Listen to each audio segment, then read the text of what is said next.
So hello friends, welcome back to our channel. তো এখন কাবুলিওয়ালা সিনেমাটা নিয়ে কথা বলবো। তো কাবুলিওয়ালা সিনেমাটা এর তো আগে হয়েও গেছে, প্রথম যেটা শোয়েব বিশ্বাস ছিলেন সেই মেন চরিত্রে। তো সেই সিনেমাটাকে আমি সাইডে রেখে এই সিনেমাটা নিয়ে কথা বলবো। এবং গল্প নিয়ে এটা আমি কথা বলবো না, বিকজ রবীন্দ্রনাথ ঠাকুর গল্প লিখেছেন, গল্প ডেফিনেটলি ভালো। গল্পটাকে পজিটিভ পয়েন্টের মধ্যে রাখবো না, কারণ গল্প রবীন্দ্রনাথ ঠাকুর লিখেছিলেন, সেটা নিয়ে অ্যাডাপ্টেশন তো বলবো না, অ্যাজ ইট ইজ রেখে দিয়েছে এবং সেটা নিয়ে সিনেমাটা বানানো হয়েছে। তো গল্পটা নিয়ে কথা বলবো, সিনেমাটা নিয়ে কথা বলবো কেমন হয়েছে সিনেমাটা। তো ফার্স্টে সিনেমাটা কেমন লেগেছে আমার, সিনেমাটা কিন্তু আমার ভালো লেগেছে। অনেস্টলি স্পিকিং সিনেমাটা সত্যি ভালো লেগেছে। সিনেমাটা আমার খামতি রয়েছে, সব সিনেমার মধ্যে খামতি থাকে, এই সিনেমাটার মধ্যেও রয়েছে ডেফিনেটলি। বাট সিনেমাটা কিন্তু আপনার মনকে ছুঁয়ে যাবে, এটুকু আমি গ্যারান্টি দিয়ে বলতে পারি। যদি সিনেমাটা আপনার ঠিকঠাকভাবে দেখেন ডেফিনেটলি, মাঝখানে ফোন চেক করলে এগুলো এইভাবে তো আর সিনেমার ইমোশনের সাথে কানেক্ট করা যায় না। আর এবং এবার যদি সিনেমার গল্প নিয়ে আসি, তো আমি জানি গল্প অনেকেই জানে, বাট এখনকার অনেক জেনারেশনের অনেক ইয়াং আছে যারা বই পড়ে না বা দেখে না, তো অনেকেই কাবুলিওয়ালা গল্প সম্বন্ধে অবগত নাও থাকতে পারে। তো যদি ছোটো করে গল্পটা বলি, যে রহমত শাহ, যে আপনার আফগান যে কাবুলিওয়ালা, সে আফগানিস্তান থেকে আসছে এখানে রোজগারের জন্য, এবং এখানে তার মিনির সাথে একটা বন্ধুত্ব হয়ে যাচ্ছে ছোটো বাচ্চার সাথে। এবারে তারপরে তার পরিবার থেকে, যেহেতু সে অন্য ধর্মের, সেখানে বিভেদ সৃষ্টি হচ্ছে, সমাজকে থেকে মেনে নিচ্ছে, সমাজ থেকে কীভাবে সমাজ থেকে কীভাবে তাকে বঞ্চনার শিকার হতে হচ্ছে, এবং তারপরে তার সাথে কী ঘটছে, এটা ঘটনা ঘটে যাওয়ার পর।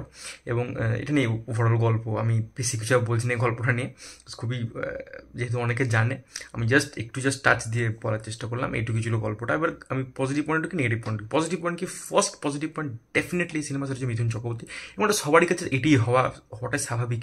কারণ মিঠুন চক্রবর্তী আমার মনে হয় মানে মানে এত স্মুথ একটা পারফরমেন্স দিয়েছে, এত এলিগেন্ট একটা পারফরমেন্স দিয়েছে, মানে আউটস্ট্যান্ডিং, মানে আমি জাস্ট মানে কুর্নিশ যায় লোকটাকে, কি সুন্দর পারফরমেন্স দিয়েছে। মানে মিঠুন চক্রবর্তী এই বয়সেও যে কীভাবে ডেলিভার করছে না, ওর যে ওই অ্যাকসেন্টটা, আফগান অ্যাকসেন্ট ওর যে, ওটা এবং ওর বডি ল্যাঙ্গুয়েজ, ওর চোখে মুখের এক্সপ্রেশন এত সুন্দর। একটা জেলে যাওয়ার একটা সিন আছে, তো ওই সিনটা এত ভালো করেছে, এবং ক্লাইম্যাক্সের দিকে একটা সিনে যখন হেঁটে চলে যায়, সিনটা আপনার সত্যি মানে দিলকে ছুঁয়ে জায়গায়, মানে আমি সত্যি কথা বলছি, মানে সিনেমাটা লাভ, সিনেমাটা যদি মিঠুন চক্রবর্তীকে বাদ দিতে হয় না, সিনেমাটা সোলটাই বেরিয়ে যাবে।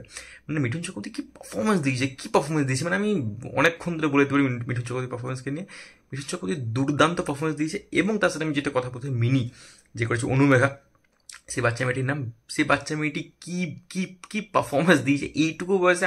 আমরা তো বোধহয় মানে কিছু বুঝতামই না অ্যাক্টিং সম্বন্ধে, সে ক্যামেরার সামনে দিয়ে কি কি মানে ব্রিলিয়েন্ট একটা পারফরমেন্স দিয়েছে। সে তাকে যদি একটা ভালোভাবে মানে দেখাশোনা ফোনাশোনা করা হয়, সে কিন্তু ভবিষ্যতে একটা ভালো অ্যাক্ট্রেস হওয়ার তার সম্ভাবনা রয়েছে, bright future, she has a very bright future I think. তো এবং যখনই আর একটা পজিটিভ পয়েন্ট বলতে হয়, যখন এই দুজন স্ক্রিনে আসে না, কাবুলিওয়ালা এবং মিনি, এদের ইকুয়েশনটা এত সুন্দরভাবে ডিরেক্টর দেখিয়েছে, গল্পটা এত সুন্দর ভালো, ডিরেক্টর জাস্ট একটু ইয়ে করে দেখিয়ে দিয়েছে বলে এদের ইকুয়েশনটা এত সুন্দর তৈরি হয়ে গেছে।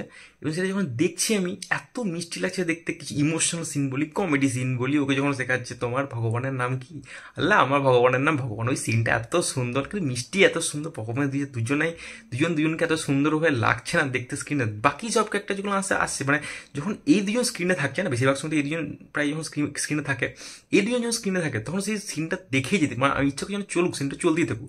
বাকি যারা আসে যখন আসে তখন ঠিক আছে, সিনেমা চলছে চলুক, বাট এই দুজন যখন থাকছে না, মানে স্ক্রিনটা মানে পুরো মনে করছে স্ক্রিন থেকে চোখটা যেন না সরায়। Lovely performance. বাকি আদার্স চরিত্রে আবির, সোহিনী নিয়ে যায় ঠিকঠাক। আবিরকে চরিত্রটা আছে সেটা তার জন্য পুরো মানানসই চরিত্র, একটা মানে কি বলবো, লেখকের চরিত্র দিয়ে থাকে, এটা সুব্রত বাবার চরিত্র মিনির। এবং তার যে আইডিওলজিটি বিশ্বাস করে, খুব লিবারেল, খুব ওপেন মাইন্ডেড, এবং সেটা খুব ভালো। সোহিনীকে পুরো অপোজিটটা দিয়ে দিয়েছে, তো সেটা ভালো লেগেছে পারফরমেন্স। সোহিনীর পরের দিকে ক্লাইম্যাক্সের দিকে পারফরমেন্স খুব ভালো। আর সুমিত সমাদ্দার রয়েছে, গুলশান রয়েছে, প্রত্যেক কাঞ্চন মল্লিক রয়েছে, প্রত্যেক নিয়ে নিয়ে জায়গায় খুব ভালো, মোটামুটি ঠিকঠাক পারফরমেন্স দিয়েছে। বাট এই সিনেমার মেন হাইলাইট হচ্ছে মিঠুন চক্রবর্তী এবং ওই বাচ্চা মেয়েটি। মিঠুন চক্রবর্তী স্পেশালি, মিঠুন চক্রবর্তী মানে গুরু কি দিয়েছো তুমি, সত্যি দারুণ দারুণ। আচ্ছা, পরের দিকে আসেন।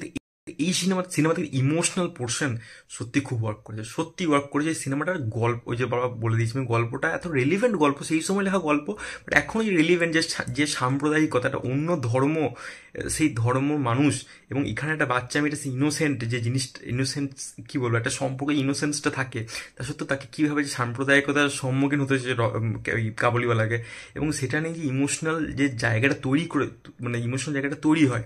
এবং একটা ঘটনা ঘটে, তারপরে সে তাকে অনেকটা সময় জেলে থাকতে হয়, তারপরে যখন অনেকটা বছর পেরিয়ে তারপর ওই সিনটা যখন ক্লাইম্যাক্সের দিকে আসছে না, তো মানে খুব মানে ভারাক্রান্ত হয়ে যাচ্ছে, মানে আমি যখন অনেক সিনেমা হল থেকে বেরোচ্ছে দেখছিলাম, খুব ইমোশনাল হয়ে বেরোচ্ছে অনেকে। তো রিয়েলি ইমোশনটা কিন্তু ওয়ার্ক করে এই সিনেমাটা। আর একটা কথা বলতে চাই আমি, যে এই সিনেমাটাতে যে মানে 1965-এর যেহেতু সিক্সটিজের গল্পটা দেখিয়েছে, তো সেইখানে দাঁড়িয়ে কিছু কিছু জায়গায় মানে সেই যে ওয়ার্ল্ডে ট্রান্সফার করার চেষ্টা করা হয়েছে, আমি বলবো ট্রান্সফার করতেও কিছু জায়গায় সক্ষম হয়েছেন। এর নেগেটিভ পয়েন্ট হচ্ছে, সেটা পরে দিকে বলছি। ব্যাকগ্রাউন্ড মিউজিক কিন্তু সিনেমার অপূর্ব হয়েছে, যেটা ওই ইমোশনাল সিনগুলোকে এলিভেট করতে আরও বেশি পরিমাণে সাহায্য করে। ইমোশনাল সিনগুলো ভালো হয়। আর একটা সবচেয়ে বড় কারণ হচ্ছে ব্যাকগ্রাউন্ড মিউজিক যেটা ইন্দ্রজিৎ দাশগুপ্ত দিয়েছেন, খুব ভালো ব্যাকগ্রাউন্ড মিউজিক হয়েছে, গানও ভালো। ওইটা সেই ঈদের যে গানটা আছে না, ওই গানটা খুব ভালো, খুব ভালো গানটা যে সময় আসে সিনেমাতে, সেটাও ঠিক আছে ভালো। এবং ব্যাকগ্রাউন্ড মিউজিক স্পেশালি সিনেমাটা দুর্দান্ত হয়েছে। তো এই ছিল ওভারঅল আমার পজিটিভ পয়েন্ট লেগেছে। এমনিতে বাজেট ফাজেট যা, খুব কম বাজেটেরই সিনেমা, বাট যে পরিমাণ বাজেট খরচা করে সিনেমাটার জন্য স্যার মোর দেন সাফিসিয়েন্ট আমার মনে হয়, এবং সেটা সিনেমাটার লুক অ্যান্ড ফিল খুব ভালো দিচ্ছে। এটাই আমার বক্তব্য। এবার আমি নেগেটিভ পয়েন্টে যদি আছি, নেগেটিভ পয়েন্ট ডেফিনেটলি রয়েছে। নেগেটিভ পয়েন্ট হচ্ছে যে একটা আমার মনে হয়েছে সিনেমাটা এত ফাস্ট ছোটে না, সিনেমাটা প্রচণ্ড ফাস্ট ছোটে। 1 ঘন্টা 50 মিনিটের হবে খুব বড় জোর সিনেমাটা। ফার্স্ট হাফ যে নিমেষে চোখের পলক কিন্তু ফার্স্ট হাফ চলে আসে, এবং পরের দিকে যে আবির, সোহিনী বা এদের ক্যারেক্টারগুলো যেগুলো আছে, সেগুলো যে একটা পরিবর্তনের, সোহিনী ক্যারেক্টারটা যে পরিবর্তন, সেটা হতে দিতে একটু টাইম লাগে না, একটু বিল্ড আপ দিতে হবে না, সেই বিল্ড আপটা কিন্তু সেভাবে একটু দিতে পারেননি। আমার মনে হয় ওই মানে একটা বিল্ড আপের খুব দরকার আছে। একটা সময় মিঠুন চক্রবর্তী জেলে যায়, ওটা সময় অতিবাহিত হয়, সেই সময় একটা বিল্ড আপের দরকার আছে, তবে সেই জিনিসটা আর ভালোভাবে হিট করে। ইমোশনাল ডেফিনেটলি, গল্পটা ইমোশনাল হয়েছে, সিনেমাটা ইমোশনাল হয়েছে, ভালো হয়েছে সিনেমাটা।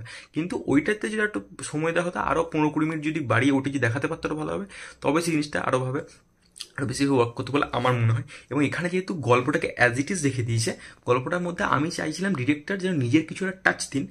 ওই 1965-এর গল্পটা দেখানো হচ্ছে, ইন্ডিয়া পাকিস্তান ওয়ার অর্গানাইজেশনে চলছে, তো সেটা বলা হচ্ছে ইস্ট বেঙ্গল মোহামেডান ম্যাচ চলছে, সব কিছু না একটা ইনফরমেশন পাস অন করছে, কিন্তু ওটাকে যে ভিজুয়ালাইজ করে দেখানো, সেই জিনিসটা ডেপথ থেকে দেখানো, সেটা কিন্তু ডিরেক্টর করেননি। সেটা যদি করতো, আমার মনে হয় জিনিসটা আরও ভালোভাবে ওয়ার্ক করতে পারতো, এবং সেখানে ডিরেক্টর নতুন কিছু একটা অ্যাঙ্গেল দেখাতে পারতেন নিজের বাট তিনি সেটা মনে করেননি, তিনি গল্পটাকে ট্যাম্পার করতে যাননি। বাট আমার মনে হয় যেহেতু কাবুল আগেও হয়ে গেছে, তো তিনি যেহেতু নতুন 2023 ধারা এটা করছেন, তো ওই জিনিসটাকে আরও ভালোভাবে দেখাতে হতো। কারণ দেখা যাচ্ছে বাজেটও বেশি না, সেই সময় তো বাজেট অত ছিল না, এই সময় বাজেট পেয়েছিল, তারও দেখানো উচিত ছিল বলে আমার মনে হয় স্পেশালি। আর আমি যে কথা বলছি সেই সময় যে 60s-এর গল্পটা দেখাচ্ছে, বাট কিছু কিছু জায়গায় যে পার্কের সিন আছে, বা কিছু কিছু জায়গায় যে সিনগুলো রয়েছে ওখানে যে ক্রিয়েট করা হয়েছে, সেটা অথেন্টিক লাগছে না কিন্তু দেখতে, সেটা আমার দেখে অথেন্টিক লাগছে না, সেটা কনভিন্সিং মনে হচ্ছে না দেখতে ডেফিনেটলি। আর সাপোর্টিং কাজগুলোকে ভালোভাবে জায়গা দেওয়া হয়নি।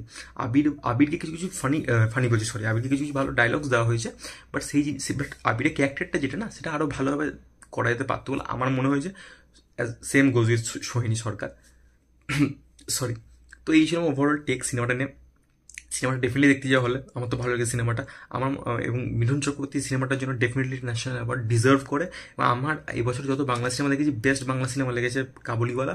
প্রধান আমি এখনো দেখিনি, তো বলতে পারবো না, বাট টিল নাও এই কাবুলিওয়ালা আমার দারুণ লেগেছে, সুপারব লেগেছে। ডেফিনেটলি হলে দেখতে যাও তোমরা। তোমরা যদি দেখে থাকো সিনেমাটা অলরেডি, তাহলে কেমন লেগেছে ডেফিনেটলি কমেন্ট করে জানাও। ভিডিওটা ভালো লাগে তাহলে definitely channel like, share, subscribe করে দিও। Take care, good by.